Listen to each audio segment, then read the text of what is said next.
Mengkul sốt Mengkul tí mùi Eva mê sốt tăng Sốt ní chmô Mengkul sốt Cứ nhâm chmô anon Ban sạp mong hơi giang nịch hạ Samay mùiព្រះដ៏មានប្រភិយត្រង់គង់នៅក្នុងវត្តជាតពុនជាអារាមរបស់អនាថបណ្ឌិកសេដ្ឋីសាងថ្វាយទៀបត្រង់សាវត្ថីគ្រានោះឯងទេវតាទាំងឡាយចាត់ឲ្យទេវតាមួយអង្គមាននាមនឹងគូតគុំប្រកបកាលវេលារាត្រីបឋមយាមកន្លងទៅហើយមានរស្មីដ៏ល្អញ៉ាំងវត្តជាតពុនជុំវិញទាំងអស់ឲ្យភ្លឺស្វាងព្រះដ៏មានប្រភិយត្រង់គង់នៅក្នុងទីណាក៏ចូលទៅកាន់ទីនោះលុះចូលទៅដល់ហើយទើបថ្វាយបង្គំចំពោះព្រះដ៏មានប្រភិយហើយឈរនៅក្នុងទីដ៏សមគួរកាលទេវតាទាំងនោះឈរនៅក្នុងទីដ៏សមគួរហើយទើបក្រាបបង្គំទូលសួរព្រះដ៏មានប្រភិយដោយគាថាយ៉ាងនេះថាពហុទេវីមនុស្សាចមង្គលានិអចិន្ទយងអាកាំងខមាណាសោថានੰគ្រូហេមੰកលមុតតមៈទេវតានិងមនុស្សទាំងឡាយជាច្រើនប្រាថ្នានៅសេចក្តីសួស្តីបានគិតរកនោះមង្គលទាំងឡាយជាយូរអង្វែងអស់រយៈពេល12ឆ្នាំក៏រកពុំឃើញសោះឡើយសូមព្រះអង្គទ្រង់ព្រះមេត្តាប្រោសសម្ដែងប្រាប់នោះមង្គលដល់ដល់ព្រះដ៏មានប្រភិយទ្រង់ត្រាស់សម្ដែងតបពាក្យទេវតានោះដោយពាក្យជាគាថាយ៉ាងនេះថាអសេវនាចពាលានੰបណ្ឌិតានញ្ញសេវនាពូជាចពូជនីយានੰអេតាមੰកលមុតតមៈកិរិយាមិនសេពគប់នៅបុគ្គលពីលទាំងឡាយមួយកិរិយាសេពគប់នៅបុគ្គលជាបណ្ឌិតទាំងឡាយមួយកិរិយាបូជាដល់បុគ្គលដែលគួរបូជាទាំងឡាយមួយទាំង3នេះជាមង្គលដល់10ក្នុងគាថាទី1នេះមាន3មង្គលហើយពាក្យថាមង្គលនោះប្រែថាសេចក្តីចម្រើនដោយសុខសួស្តីមង្គលទី1អធិប្បាយថា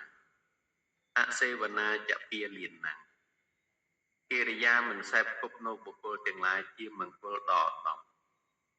គ្រាន់តែមិនសេពគប់នឹងបុគ្គលពីលទុកជាមង្គលទី1បាននោះព្រោះថាមិនបានខូចចិត្តមិនបានខូចខ្លួនមិនបានខាតបង់ទ្រព្យសម្បត្តិអ្វីសោះទើបឲ្យឈ្មោះថាជាមង្គលទី1តែពីលនោះមានច្រើនប្រការណាស់មិនងាយនឹងចំណាំរូបពីលបានពីលនេះមិនមែននៅលើរូបក្រហមឬនៅលើរូបបព្វជិតណាមួយឡើយស្រេចហើយតែបុគ្គលណាកាត់ប្រយោជន៍ពីរប្រការគឺប្រយោជន៍ខ្លួននិងប្រយោជន៍ជនដទៃចោលហៅថាពីលបុគ្គលពីលនោះឥតស្គាល់គុណទុកឥតស្គាល់ខុសត្រូវអ្វីទេមានតែដង្ហើមដកចេញចូលដូចជាស្នប់គូឥតចេះដឹងធម៌បណ្ឌិតអ្វីបន្តិចបន្តួចសោះឡើយហើយបុគ្គលពីលនោះរមែងកាត់ប្រយោជន៍នៅក្នុងជាតិនេះផងកាត់ប្រយោជន៍នៅក្នុងជាតិខាងមុខផងកាត់ប្រយោជន៍នៅក្នុងព្រះនិព្វានផងបុគ្គលពីលមានលក្ខណៈឲ្យចំណាំបានដោយសន្តាន3យ៉ាងគឺគំនិតអាក្រក់មួយធ្វើអំពើអាក្រក់ដោយកាយមួយដោយវិចារមួយទាំង3នេះជាលក្ខណៈពីលឯរូបបុគ្គលពីលនោះមិនមែនអាក្រក់ស្មើគ្នាប៉ុណ្ណាដូចគ្នាទាំងអស់ទេមានធ្ងន់ស្រាលលើសខ្វះគ្នា3ប្រការគឺពីលលោ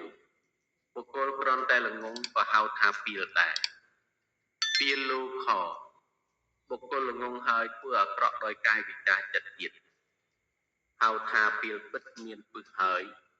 អតិពីលលោខបុគ្គលល្ងងផងធ្វើអាក្រក់ដោយកាយវិការចិត្តផងដល់ក្លៀវខ្លាយ៉ាងក្រៃលែងផងហៅថាមហាពីលឬហៅថាមហាពីលពិតពេកណាស់មានពឹសក្រៃលែងជាងពោះវែកគួរឲ្យខ្លាចគួរឲ្យជៀសវាងចេញឲ្យឆ្ងាយ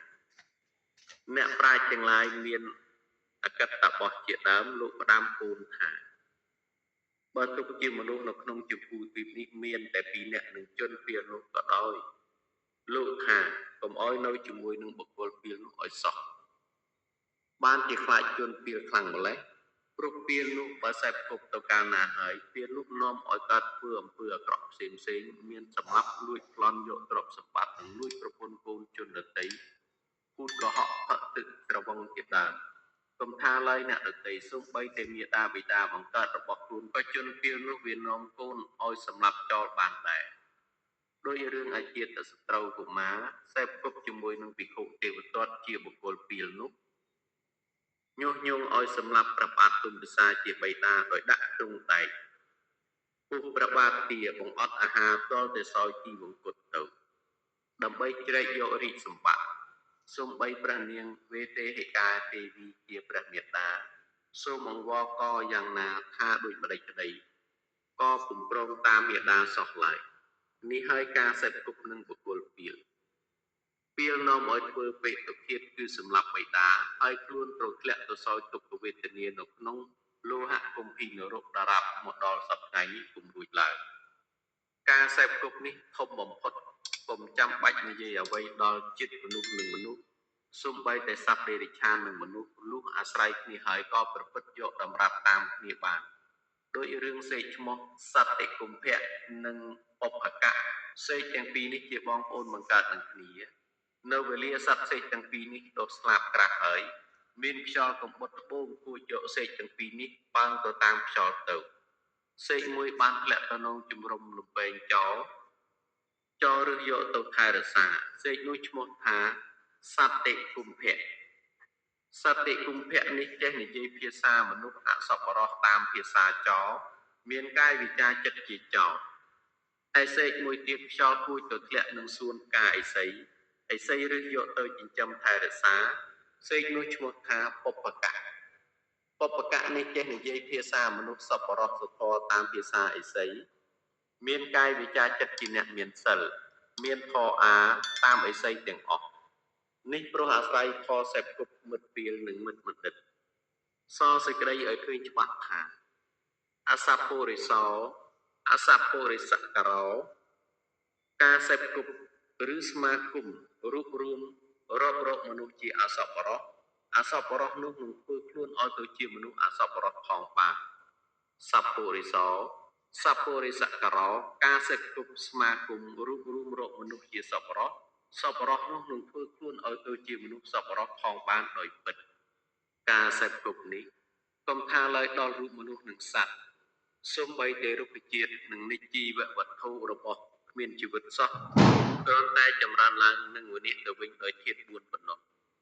លោកសន្មតឲ្យឈ្មោះថារស់ខាងងាប់ដោយជាដើមស្វាយរបស់ស្ដេចទិវាហណៈនោះពីដើមផ្លែស្វាយមានរសជាតិឆ្ងាញ់ពិសាដោយផ្លាទឹកលុះគ្រាក្រោយមកត្រូវគេយកដើមស្ដៅដែលមានជាតិល្វីងទៅដាំអែបឬស្ដៅនិងឬស្វាយអោបគ្នាគេយកវល្លិមណ្ឌលពេជ្រដែលមានជាតិល្វីងណាស់នោះទៅដាក់ដាំបំពាក់ឲ្យពាត់ព័ន្ធពីពេញដើមស្វាយនោះលុះស្វាយមានផ្លែមកក៏ល្វីងដូចជាមណ្ឌលពេជ្រពិតផ្លែស្វាយដែលអន្តរាយនេះដោយសេចក្តីព្យាបាទរបស់ស្ដេចដតីព្រោះតែស្ដេចទតិវាហណៈនោះមិនចែកពូជស្វាយទឹកដល់ស្ដេចជិតខាងផងក្នុងបំណងនេះនាំរឿងមកបញ្ជាក់ឲ្យឃើញថាការសេពគប់មិត្តពីលនិងមិត្តបណ្ឌិតនៅក្នុងមង្គលទី1ចប់ដោយសង្ខេបតែប៉ុណ្ណេះសូមអនុមោទនា